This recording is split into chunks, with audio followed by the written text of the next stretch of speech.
Rebic, Rafa, tira, gol! Rafael Leao! Oggi segna Leo! La mia giornata è iniziata così! Hello everyone and welcome to another episode of the SempreMilan podcast. I'm your host Ollie Fisher, joined by one and only Anthony Talgrood. Yeah, glad to be back. This will be a good one. We don't have Madison because he was offended I don't give him good introductions, so he's on strike, and that's okay because we don't pay him anyway. So we're here, we're happy, and going in international break, top of the table, so can't complain.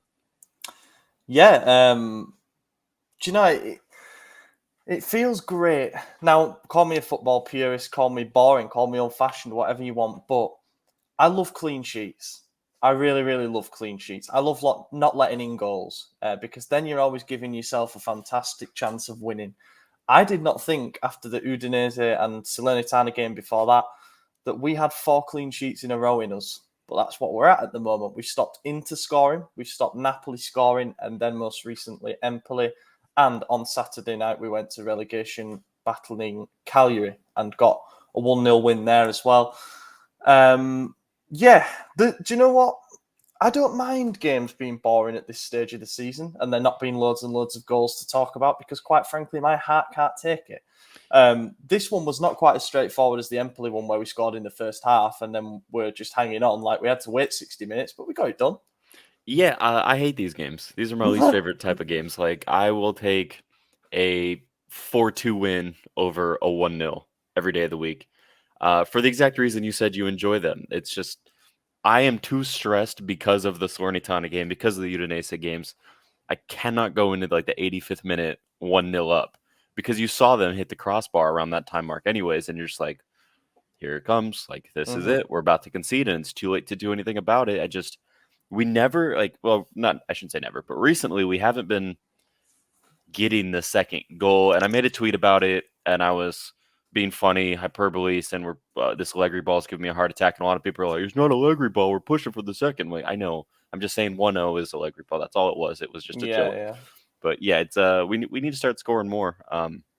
It's interesting how those seasons kind of like flip-flopped. It used to be our defense was shaky, but at least we're banging in 3-4 goals a game. And now it's like no one can get past our back line, but our front line is like taking the week off every week. It's strange, but in fact, yeah, none of our front line scored. It was Bennacer. So, and what a goal it was. That was the volley. It was like off kilter a little bit. Giroud had the assist. It was set up by Brahim though. He made the majority of the run and then a little layoff to Macias, give and go back to Brahim, cross it into Giroud. Cute little flick to Bennacer and in. So yeah, both the players I said were awful in the first half. Combined to create the goal in the second half. I was like, all right. They saw it, mate, and it spurred them on. I would take some credit for that. Did you see how the move started as well? Bennacer winning the ball back inside Milan's half and then ending up being the one adding the finishing touch. It was perfect. It's the closest goal that we've had to perfection, I would say, so far this season in terms of it being a team move with almost every single player involved. I counted it up. I think it was 13 passes, 30 seconds bang on, from winning the ball back to passing it through the midfield. Really clever movement inside the final third, as you say. Brahim stretching the defence, getting himself into a dangerous position. He did the right thing as well, sort of hammering a first-time feed into Giroud and just hoping that he could find a way to lay it off to somebody. And it wasn't the nicest of layoffs. But then at the same time, maybe it was the perfect layoff because if it hadn't sat up like that, who knows if Bennacer would have struck it with the same conviction. I think instead, we've seen his technique there and he really put his foot through it. It reminded me of that goal. Funny, we were talking about 4-2 games then. The goal he scored against Bologna earlier in the season when he scored the winner when Bologna were down to 9 men and he just hit it from the edge of the box. I think that was a half volley and this was a full volley. But it was superb and it was fitting reward, I think, for Bennacer, who's been fantastic over the last few weeks. And just as last week was a fitting reward for Kalulu for his last few games, like the right players are stepping up and they're getting their hero status through scoring goals. And what is it, like 16 different goal scorers this season? Obviously, Bennacer had already scored, but plenty of spread attacking threat. And this one wasn't like the Empoli game where we didn't have chances really to make it 2-0. We had plenty of other chances in this game, and we really should have put it to bed in the first half, to be honest. There was Giroud who missed that one from about 8 yards out when the ball landed to him at the far post. Kessié hit the post. Calabria from point blank. That was the one, wasn't it? Yeah, Yeah. There's a still image of that doesn't really reflect well. I don't think he understands that he's got time to get his head up and pick his spot. He just tries to toe poke it past the man. I mean, he shot straight at the keeper, and I mean, it's not like the keeper was dead center in the net. You know, there was a significantly larger gap on one side of him than there was the other, and you know, he went the wrong way. But like you said, I think he just took it way too soon. He probably had a little bit of time, not a whole lot, because he was still about the penalty spot. So it's just we got to start putting away these goals. You know, you said we have 16 different goal scorers this season, and that's really indicative of a title winning team, because you look at last time we won the title in 10-11 season. Zlatan scored a bunch of goals on his own, but it was another one where, you know, I think everyone else was putting in. We had a lot of goal scorers up like 3, 4, 5 goals each. And then you look at teams like last season with Inter winning it, it was, you know, all Lukaku, all Lautaro. It was very one specific player kind of carrying teams. And then here we are with the whole team contributing, and that's going to take us a lot further than if we just relied on Zlatan ball, you know? So it's definitely nice to see everyone getting on the score sheet, but eventually we got to start all getting on the score sheet in the same game and putting some teams away. Yeah, I mean, we talked about it on the preview, and we've talked about it in previous weeks. Are we due to give a team a hiding? You know, well, I said this was going to be the 5-0 game. It would be this, and it could have been, to be honest. Like, the chances were there for us to be maybe 3 up at the break, or let's say 3 up going into the final few minutes when Cagliari would have been completely stretched. It didn't end up that way, obviously. So maybe we're still saving some of those goals in us. But it's okay. Like I say, clean sheet's really good. Kalulu, there was a bit of doubt about whether Romagnoli was fully fit to face Empoli. This time, it's become very clear that he's now overtaken him in the centre-back hierarchy. I think that'll pretty much push Romagnoli towards the exit door now, especially if Botman does come in, as everyone's saying he will. I wasn't surprised to see him start. I don't know about you. You can't drop someone in that form. You really can't. I would be more surprised if he was benched, to be honest with you. I mean, he's been rock solid, and again, he killed it this game. And I don't know, just the unity between Mike, Tomori, and Kalulu. I mean, you saw it after the game. Obviously, there was an incident with racism from the fans, and the way they rallied around each other just shows like how tight knit they are, and that connection there. It's critical going into the late stages of the season. You know, you got to have that bond, that understanding of each other and how you play, and willing to sacrifice everything for your teammates, and they obviously have that. So it's just great to see. I mean, it's a good team. It is, and I love. I love the away support. I thought, obviously, it's a bit of a trek to Cagliari. It's a flight. It's to an island. It was great to see that, and always loved to see the scenes at the end celebrating in front of the fans. There's a real togetherness, you know, in this team that, having just watched Inter before our game, drop points against Fiorentina, and everybody, including Inzaghi, starting to look really frustrated. You know, they're 1 win in 7 now since the derby, funnily enough. You know, we might look back on that as a potential turning point of the season. But yeah, the togetherness is one of our massive strengths. And a couple of our old managers, Sacchi and Zaccheroni, both came out and said the same today. The one thing we have going for us, even if we don't have as much quality as some of the other squads in this league, is, you know, we're all pulling together in the same way. On the same day that Dybala's and we will come on to that actually, because we got a question about it. But yeah, on the same day that Dybala, Juve's probably best or second best player, has decided to leave the club, we've only got positive headlines surrounding us. So it's a nice position to be in going into the international break, definitely. What we'll do before we do tops and flops, we should probably talk about what happened at the end of the game. You alluded to it. Keep racism out weekend, because it just needs a weekend. Great work by Syria there to trivialise the entire thing. Cagliari have form for this. They've done it. Somebody did a thread basically picking out 6 times in recent seasons that they've been at the centre of a racism scandal. That's where it's beyond being just a few individuals who ruin it for everybody, for me. I think that's probably indicative of a pretty worrying trend.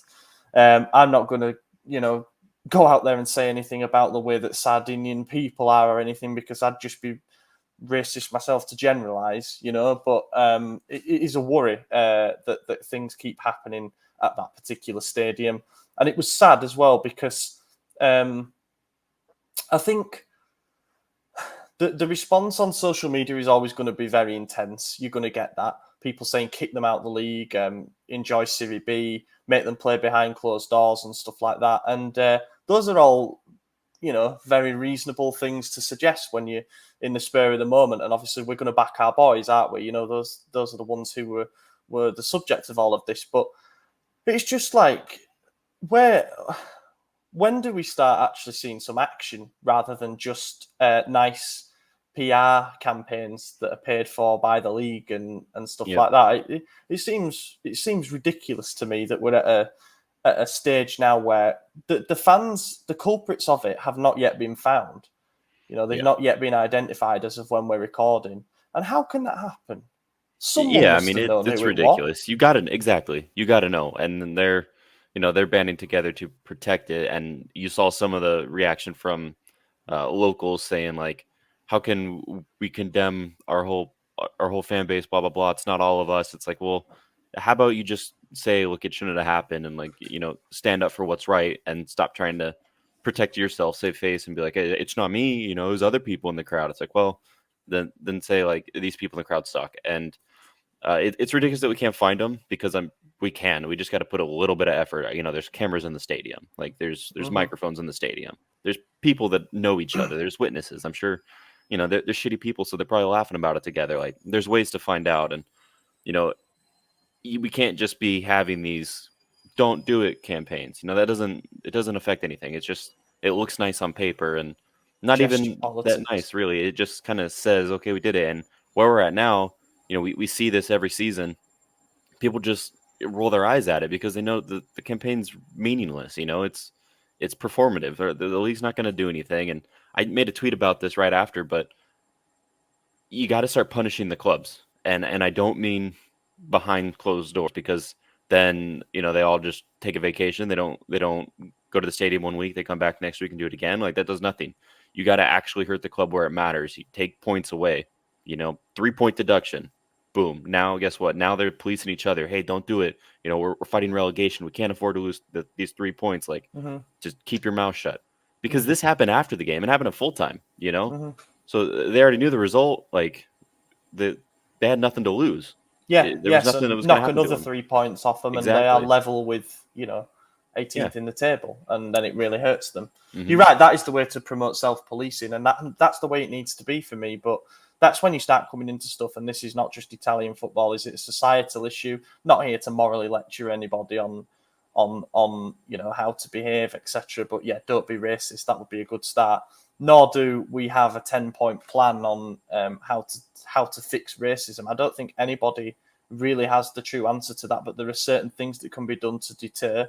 There are also things that can be done to educate. I think that's really important as well. But while we're in a situation where scumbags like that are still getting into the stadium, if more surveillance is what it takes, if you have to put cameras sort of at the front of stands and stuff, you might have to go with that. And if you don't do anything wrong, then you've got nothing to hide, have you? So it doesn't really matter. I mean, like, just thinking from our perspective, and also in Italy as well, you've got fan cards, you've got season tickets, the most watched countries in the world. Like, a bit more surveillance isn't really going to hurt that much. Just thinking of ways like spitballing that could help deter it. But yeah, it kind of put a sour note on what was an otherwise fantastic night. And what was great to see was the reaction, obviously, of Maignan and Tomori on social media, and the team who rallied around them as well. Again, it feeds into the unity thing, and it shows, to me anyway, that they really weren't that affected by it, or at least they want to show that they weren't affected by it. And that's good. If anything, it's going to make them more and more fired up. João Pedro didn't help. Cagliari's captain and leading man came out after the game and said that he didn't hear anything. He did say it's because he was in midfield at the time, but he said this is not a pleasant situation to talk about. but I've been here for 8 years and I will defend our fans because I did not hear anything. Just shut up. If you don't know the full facts, which is what you've admitted yourself, then don't say you're going to defend your own fans because you don't know if you should be defending them or not. This is a player of colour. He's from Brazil, and Cagliari have players of colour themselves, and it can't be nice for them to hear.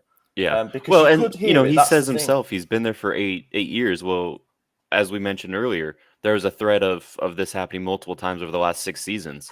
So yeah, maybe you didn't hear it this time, but you heard it before. There's video; it's been posted 100 times. You've heard it. It's there. Yeah. So I mean, if you're gonna pretend all that didn't happen, then maybe he needs to do a little introspective look in himself and figure out his issues. But yeah, it's to go into positive notes. I think that was Mike's 11th clean sheet of the season, and I think he needs 2 more, and he'll have the most in the league, but he'll be 3rd in Europe behind Allison and Ederson, who he's probably not going to catch around 17 and 16 respectively. So, but yeah, I mean, if he didn't miss 2 months or 3 months or whatever it was in the beginning of the season, he might be up there because he's just been incredible all season, minus his first game back against Fiorentina, but we can't hold that against him. No.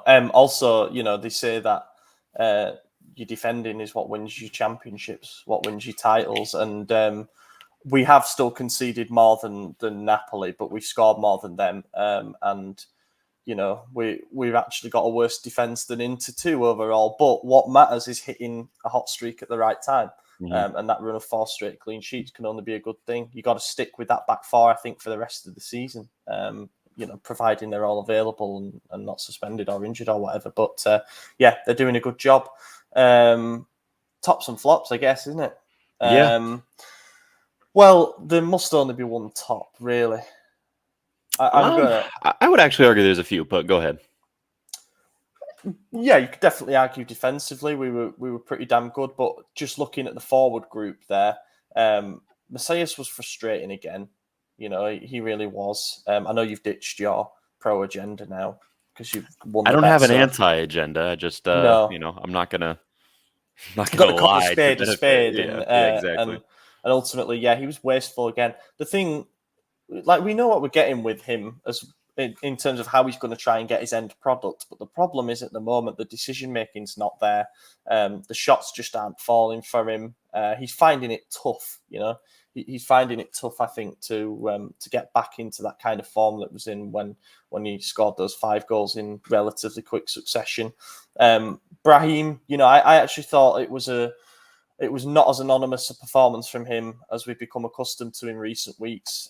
He looked a bit brighter, a bit more rested. He found himself in better spaces, but it still wasn't what you'd probably be hoping for against a team that leaks goals like Cagliari do. And then Leao on the left, I thought, had another quiet one, bar a couple of bright moments that you're always going to get anyway with his electric pace and stuff. And then Giroud will have an assist to his name, but he will also go down as missing a very big chance to give us an early lead and maybe make everything more comfortable. So I just don't think the forwards were all there for me. So I think it's easy to go with the match winner Bennacer. Yeah, I think that's totally fair. I'm going to look at it from the backside, though. I mean, I think 1 goal is, obviously that's how we won the game, and that is a game winner. But I think the match was really won in the defense because they did have their chances. And I'm going to pick Teo. I thought he was fantastic in all aspects. He went forward a lot. Maybe could have had an assist depending on the finishing of the forwards, but he also had that one sliding tackle towards the end of the game, and he celebrated that as if he scored a goal. I mean, it was fantastic. It probably prevented one, which gave us the win ultimately. There was a lot of moments where he came up big in that game, I thought. So I'm going with Teo. I think that's fair. And we also ought to acknowledge, I can't remember I think it might have been Capello who picked it out during the week, and it got me thinking, it got me looking back at compilations and stuff, was saying that nobody's talking about how much Teo's defensive game has improved. And it really has, It doesn't need to be at the sacrifice of his attacking game either, because he still had those marauding runs down the middle that caused problems, Those are always going to be there with him because he picks his moments and he's getting better at picking his moments Yeah. to attack, I think, and we are not as susceptible at the back. Of course, it helps having Tomori and Kalulu as your centre-back pairing because they can quite simply cover more ground. But at the same time, he is getting so much better one-on-one defending. His timing, his challenge is better. You know, that slide that he goes for at the end, I think earlier in the season, he probably gets a yellow for because he's completely got it wrong. There was a moment, I think it was like either the second or third minute. It was right in the beginning, but Bellanova was making a charge down the flank, and Teo just sped up there and shoulder to shoulder, just put him down and just kind of hovered over him a little bit and gave him that look. And to me, it was just like, Milan bought me and sold you. Who do you think you are? Like, this is my ground. Like, I don't know. It was really cool. And I was like, all right, Teo's having a game today. And he did. So, yeah, no, he was fantastic. I agree with that. And yeah, shouts go to the entire back four for keeping it solid once again. Flop, then, I guess. I'm going to have to go with Leao. You know, I dug him out there before. Now, I did mention last week, or it might have been the week before, that I think we're at risk now of almost expecting a little bit too much from him because he was carrying the attack for so long. You are always going to think that he's performed less well if he doesn't have his usual goals, assists, and match-winning contributions. But this time, I don't think he got on the ball as much as he would like. I was kind of hoping that he would get a few runs at their back three and just try and cause a bit of havoc that way, free up space for the others. Just it didn't really happen. Maybe teams are becoming wise now on how to shut him down. And the hope was that with Teo back in the lineup, you've got two wingers basically there to look after, and we'd find a way. But yeah, I thought Leao was a little bit anonymous. There wasn't the usual quality there from him, but I think you can give it to anyone across the trident, maybe. Yeah, I do remember a few moments where Leao kind of, I don't want to slate him because he is one of my favorite players on the squad, but it did seem almost like he had a bit of that Zlatan ego, that give me the ball, do everything exactly how I want it, or I'm going to be mad at you. And I noticed it a few times. There were, like, he made a pass, like a no-look pass to where he thought someone would be and they weren't, and he just kind of like threw his hands up, or someone made a pass to him that was slightly in front of him, and instead of rushing for it, which we know he could get, he's quick, he just kind of like stood there and did that. And then while they were attacking, he didn't do anything. A lot of waving around, like, what are you doing? And I don't know, that stuff drives me nuts. So I wasn't too thrilled about that, but I'm not going to pick Leao. I'm going to pick someone who I thought was significantly worse and only played 12 minutes of the game. Alexis Salamakers. Should be of no surprise to anyone, but I have legitimate reason to back it up. It was late game. I believe it was past the 80th minute, and he was a little bit above the halfway line towards Cagliari's goal. He had Zlatan in front of him. He had, I believe it was Krunic or Bennacer. Someone was right next to him, and Calabria was still behind him, and there were three defenders on him. But he had enough time to just clear the ball. And instead, what does he try to do? He tries to do some cheeky little Ronaldo-esque move, gets the ball stolen. They punt it deep, they run, and they hit the crossbar, almost equalizing the game to make us drop a point. That's the second game in a row that he has done some bullshit like that, to where he's almost cost us the 3 points instead of just taking it to the corner flag like Pioli asked him to do, or just passing the ball. He's trying to do something real fancy. I don't know if he just wants another 2-second clip to be all over Instagram again, like that little rainbow he did on the sideline a few months back. But it's driving me insane. He just doesn't have the late game thought process of just keep it safe, don't do anything stupid, just take it to the corner flag, just hold the ball, make them fight for it, and potentially kick it out for a throw. And there's no need to be trying rainbows, pirouettes, whatever you want to do. There's no need for that late in the game when you have a 1-0 lead to defend. Just be smart. And he hasn't shown that he could be smart since, I don't know, May of last season. So yeah, I mean, if the goals aren't free flowing, then you need to be way, way smarter than we have been in managing. Well, than he has, let's say. But there are other instances as well. But yeah, we need to be better at managing the ball, taking the sting out of the game and stuff. You should not be allowing a goal mouth scramble like that with nearly the last kick of the game, and the ball hitting the crossbar and stuff. Also, the ball fell then on the rebound, and Bennacer produced a fantastic block as well. So I'm giving him another gold star for that in the top of the match thing. Yeah, I thought, just as an aside before we move on, I also thought Rebic looked good when he came on. He did. Looked sharper. He looked really good. Yeah. Yeah, and that was good to see. Let's hope that the 2 weeks that he'll have off now, because the Croatia boss hates him now. The 2 weeks he'll have at Milanello will help just to get him. If he was at 90%, let's get him to 100, because he could be massive in the running. Yeah. Well, and so, yeah. Leao, Giroud, and Zlatan have all been called up to international duty, so there's a good chance that we see Rebic start in the next game back. So we'll see what happens. Right. Talking points. This week, there is one that has dominated the headlines. I think it would be fair to say. In the last few days, it's kind of emerged and it's just been gathering more and more steam.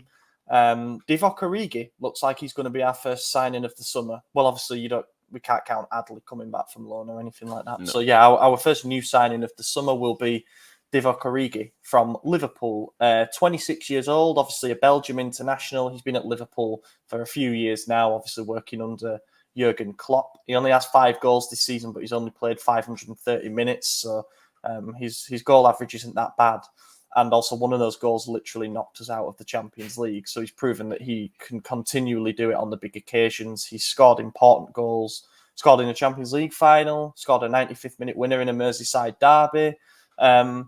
Free transfer. Sounds like he's going to be picking up about 3.5 million per year plus bonuses. No idea on the contract length. Some are saying 4 years. Gut, honest reaction. How do you feel? Well, I think you just sold him pretty well, so I'm going to look like a clown here, but I'm not thrilled. No, that's fair.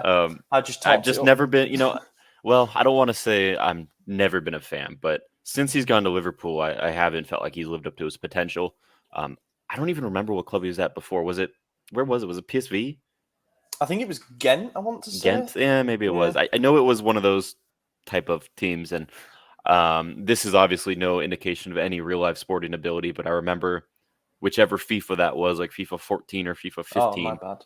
I would sign him, and he was a baller then, so I was really thrilled, but I haven't seen anything in real life to like say, wow, this is the guy. And obviously you mentioned a few big game goals, but I just don't know if he's the dude to lead us into that next era when we're potentially about to win a Scudetto and going to be in our second season in Champions League, potentially in Group 1 if we win it, which means potentially the round of 16. I just don't see him being the guy to really lead us to glory that way. Obviously, he might be rotational, most likely will be with Zlatan and Giroud still, but I just don't know if that is the right rotation for us. I would imagine we go for another striker the following season if Zlatan leaves, but I think there's bigger available names, especially with the Dybala news today. I mean, if we're spending 4 mil on Origi's salary, Dybala want to double that.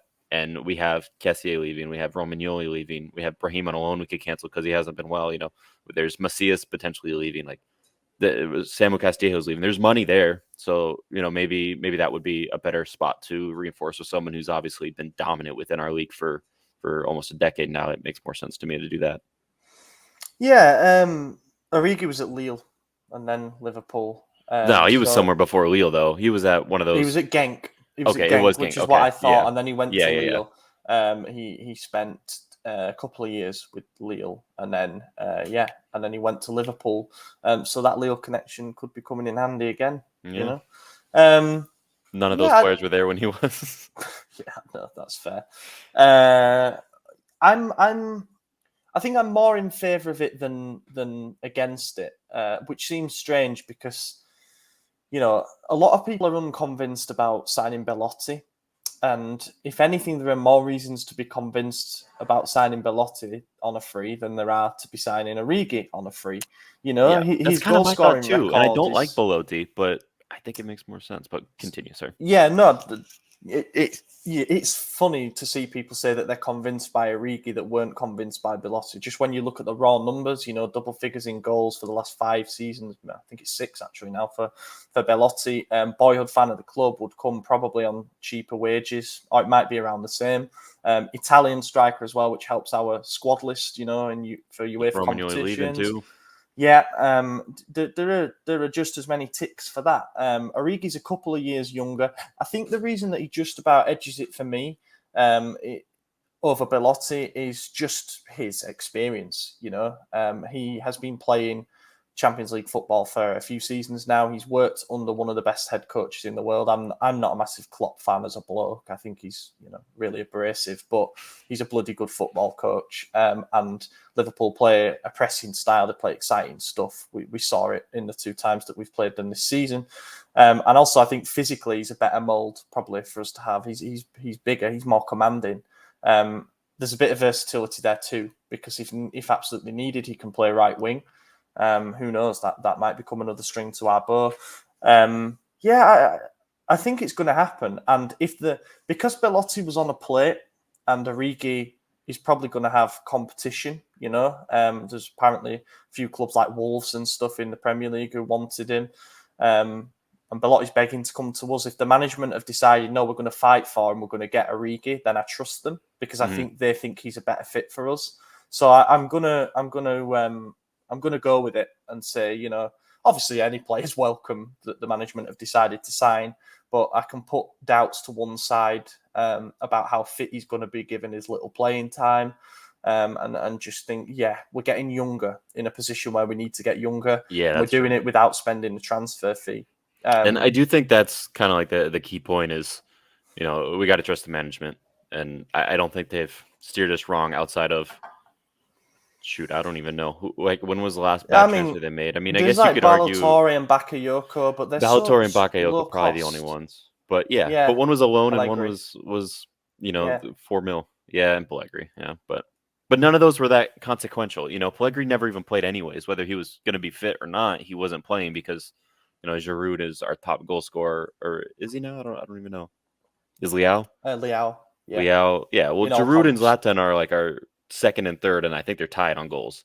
So it's like, Pellegrini wasn't getting game time anyway, so I can't really hold that one against Maldini, but Ballatore hasn't been too hot. I think that's probably the worst signing of his tenure, and it's not even that big of a deal because Teo's so invincible.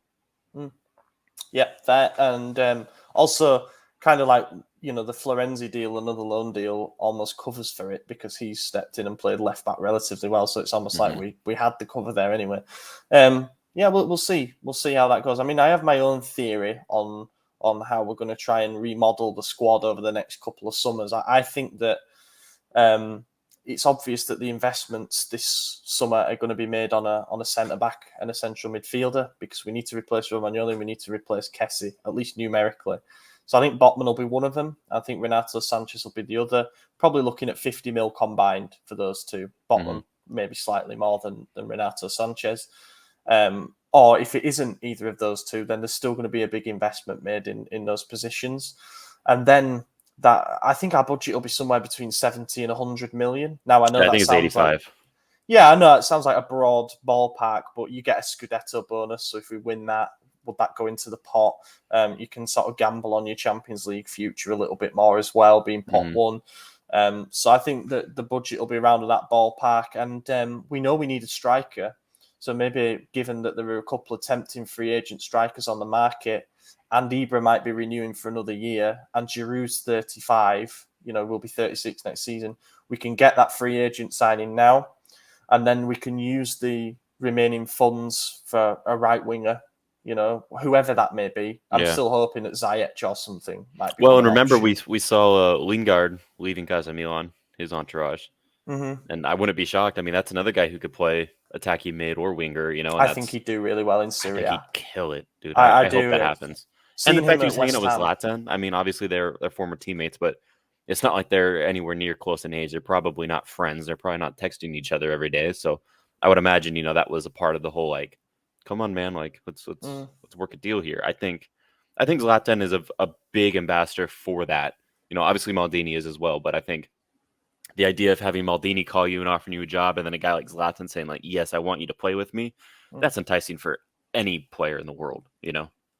Especially someone who's lost their way a little bit. He's been at Manchester United, his boyhood club and stuff, and he had a real explosion onto the scene there.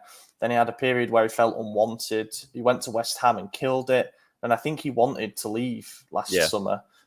Didn't happen. And he's not got the minutes that he was promised this season, obviously, since Ole was sacked.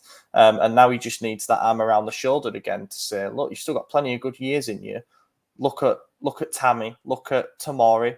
Look at other players who have made the jump over to Serie A, all the like Lukaku, Ashley Young came over and won things. Do it, take the plunge. What have you got to lose at this point? If they're not going to let you go to West Ham in the summer, then come over here. It's a great club to play for.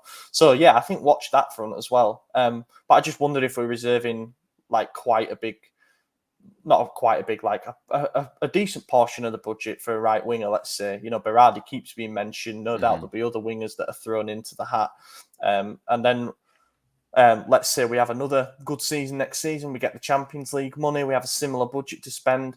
That is when, with Origi the backup and maybe Giroud as a third choice or something, maybe Lazetic is ready by then. That's when you make your big investment for a new starting striker because you've got 50, 60 million to throw at that alone. Because you've addressed 4 positions this summer with the budget that you've got. So I think it might be good forward planning, but we'll see.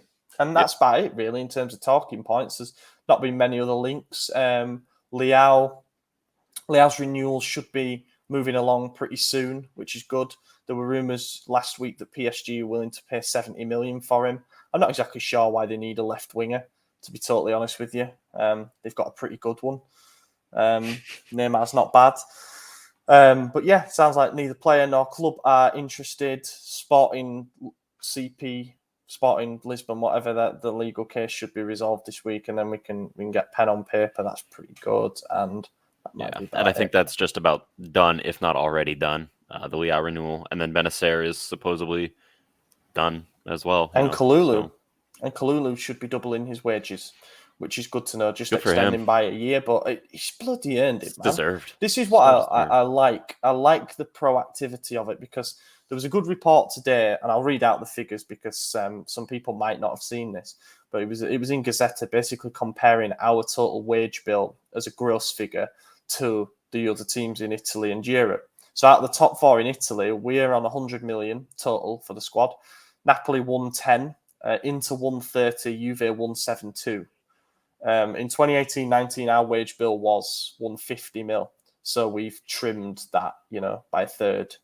And we have got better as a result. So, hats off to the management for that. And then you're looking at PSG 472 mil, Real Madrid 401 mil, Man City 258 mil, even Bayern Munich, who are like this absolute symbol of buying talent, developing talent, signing free agents, being opportunistic. Even they're on 192 mil, which is nearly double us. Goes to show they're doing a fantastic job. But as we've always said, I expect that wage budget to inflate again naturally with time, because if you're investing in a young core to keep them, you're going to have to pay them when they develop, I think this is examples of that, with Teo tripling his wages, Leao will do the same, Kalulu will get a pay rise. It's going to happen, and we shouldn't be worried by that. But yeah, it does. We'll do the questions now, because it does make you wonder if there's a bit of wiggle room for a couple of free transfers that might be challenging for top earners. Right then. Question number 1. I'm blind reacting to these, as I always do, apart from the one that I've seen about Dybala. So I'll come on to it. Alf Kyrie says, since your team has sources, why aren't we linked to a multitude of right wingers? This is a position we've been needing a quality signing in for 2 years. Well, I will preface that by saying that the information that we have from SempreMilan.it, go and check that out if you haven't already, because they'll always have the exclusives first before we translate, is that Berardi doesn't convince us. We don't like investing in players who have probably already reached their peak and their maximum value. He's 27, and also a factor of it is that the management supposedly think that Sassuolo's become a bit of a comfort zone for him. And on the bigger stages, like with Italy at the Euros, he didn't do anything. So maybe it might not be wise to spend 35, 40 mil, because that's what they're going to want. Yeah. What I was seeing earlier today, I saw it, and I think it's kind of I don't know, it's an interesting one, but I'm actually for it. Supposedly there might be a swoop for Elmas from Napoli, and I think that's a great idea. I think Elmas and Adamunas are some of the most underrated players in the league, and I don't think Napoli's utilizing them as well as they could, and they're killing it there. So that tells you a lot. I think they're just so much better than people realize, and I think they're going to explode. And they fit the mold with what we're doing, getting the younger players who haven't reached their potential yet, and getting them as soon as they go into that peak year. So I would like to see that, but we'll see what happens. Somebody asked, we got a few questions about the right wing situation, and somebody called Richie Rich asks about the idea of maybe throwing our hats into the ring for Zaniolo for the right winger. Now, he's had 2 pretty serious injuries. He still looks really good on his day. He just doesn't have it that often anymore. I was going to say, when was his last day? Yeah, he's had a couple of good performances this season. But the interesting thing about Zaniolo is because he doesn't have the same athleticism, because his knee's being held together by screws, he's not really playing as a winger anymore. He's playing as a second striker off Tammy. And I don't know where the use for him is in our system. We need him to do a lot of work. You could maybe play him as a 10, but then he's got size. I'll give him that. But I don't know, because to sign him from Roma, a domestic rival and all that, and with him being Italian and with him arguably having some potential that he needs to try and fulfill, it would be a big transfer fee, and I don't think it's worth the risk. Yeah, I'll tell you where his position on our squad is. It's the kit boy. That's about all he's worth. He can't do anything else. I mean, if he drops a couple of those shirts on his foot, he's going to break his knee again. So it's like there's no reason to bring him in. He was never as good as the hype was there, and I'm not a fan. In fact, I'm a hater. So keep him away. Yeah, I am a hater. The one thing that I will give him is I like the name Zaniolo. I do like the idea of having another player with a Z in their name. That's as far as it goes, though, really. Also, just for the avoidance of any doubt, he is better than Brahim Diaz. He is better than Messias. He is better than Salamakers. But we go for cost value at this club. We work for the club now. Milan go for cost value as a ratio. And I don't think that Zaniolo is ever going to be in a position where we say, yeah, let's pull the trigger on that, unless he became available on a free or something. But I don't know. I'd be going for a Lingard. That'd be the guy. Yep. Sorry, go on. No, I was just agreeing with you. Hassan asks, a golden chance in the market is Dybala for the perfect number 10. What are your thoughts on cashing out on salary, given the benefits of a superb playmaker like Dybala? I already gave you my rant, but yeah, I think it's a lot more doable than people think. I mean, they say, oh, we can't afford $8 million a season. It's like, well, maybe we can. Think about it. I mean, he's 28. He's in his prime. So yes, it's a little bit later than we like to go for, but this is a position that we've struggled to fill over the last 2-3 seasons. We thought we found the guy twice, and it wasn't him. The guy who's currently there is on a loan. We don't have to keep him, a loan with option. So there's potential that if he continues next season the way he did this season, doesn't even stay with us, So there we are needing to replace him again. And then you look at Kessie's leaving on a free. That's his salary freed up. You look at Romagnoli, who is our highest earner, leaving. That's all the money right there freed up. I mean, he was on like 7.9 mil, something ridiculous. You see Zlatan's going to take a renewal at a pay cut. The money's there. The money is absolutely there. It just, you got to. If we want to continue this streak at the top of the table, if we want to win the Scudetto and then fight for next year's Scudetto and then fight for the following one and build our own dynasty like Juve did, then who better than the guy that helped them create that dynasty? It makes perfect sense to me. You do it. And if we're going to continue to play this 4-2-3-1, you need a world-class playmaker, someone who could do it against both the small teams and the big teams. And Brahim's not that guy. Dybala is. He is that guy. He's been a top 5 player in the league, regardless of the coaches that he's had. And I'm not surprised that he's leaving now. I thought that he was going to renew. Fab said that summer. they agreed a renewal, and then the management came back and said, let's change it up. And he's like, yeah. And also it's an Allegri thing with him. Like they didn't exactly leave on good terms when Allegri left. So I'm not necessarily surprised to see that he wants to try something new. My gut feeling at the moment, as good as an opportunity as this is, and you've got to weigh it up because I think he would probably sign for around about 8 million net, which is 15 million gross, let's call it. He'll probably sign a 5-year deal. which takes you to 75 million. It's probably commissions. So you're looking at it being a financial commitment of above 80 million euros to sign this guy. It's not nothing. But at the same time, how many absolute match winners, difference makers can you sign on free transfers? When do we take that next step in our project and start signing the ready established stars? Will that ever come? If not, are we going to suffer for it?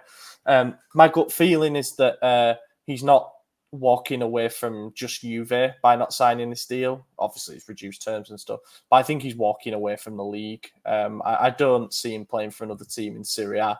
I think there are two really good fits. The first one is PSG, because they're going to lose Di Maria on a free transfer, and what a way to get younger by signing another player on a free transfer. Obviously, Mbappe is probably going as well, so they need some creativity in attack, and he is Messi's compatriot. That's a good point too. He's a Raiola client, correct? I don't know, actually. I feel like he was at one point. Yes. And if he is, then Mino's always in Leonardo's ear. We saw Jorge that. Antun is his agent. So it's not. Okay. No. Jorge, give us a call, brother.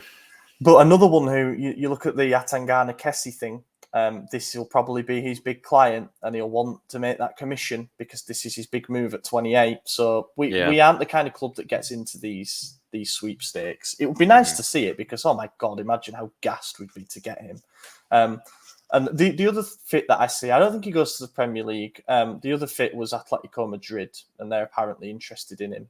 They're always on the lookout for replacements for like Luis Suarez. I wouldn't be surprised if he went to Spurs. To be honest with you, if Conte stays at Spurs, I could see that happening. Him, Kane, and Son would be a pretty decent front three. I might start talking about them being top four.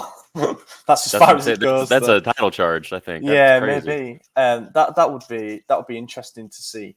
But look, there is only one catastrophe that can come out of this, and that is he goes to Inter. We need to not make sure that doesn't happen. If that means we Inter get have into a history of going for these players on high wages. They got Beppe Marotta, who signed him for Juve. It was a little scary. my thinking is that they'll be lining something up in case Lautaro leaves. Yeah. In case he has to. In which case, Lautaro's he's had a crap season. There's no two ways about it. He's missing plenty of chances, but you've still got to find a way to replace his circa 15 goals, 20 goals a season.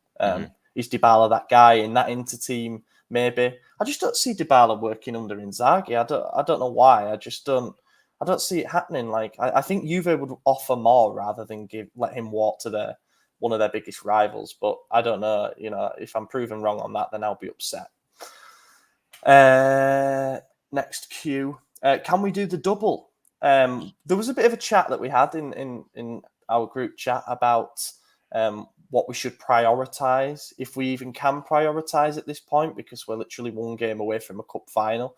Yeah. Should we be resting players before we play that second leg against Inter, or should we be resting players during the Inter game?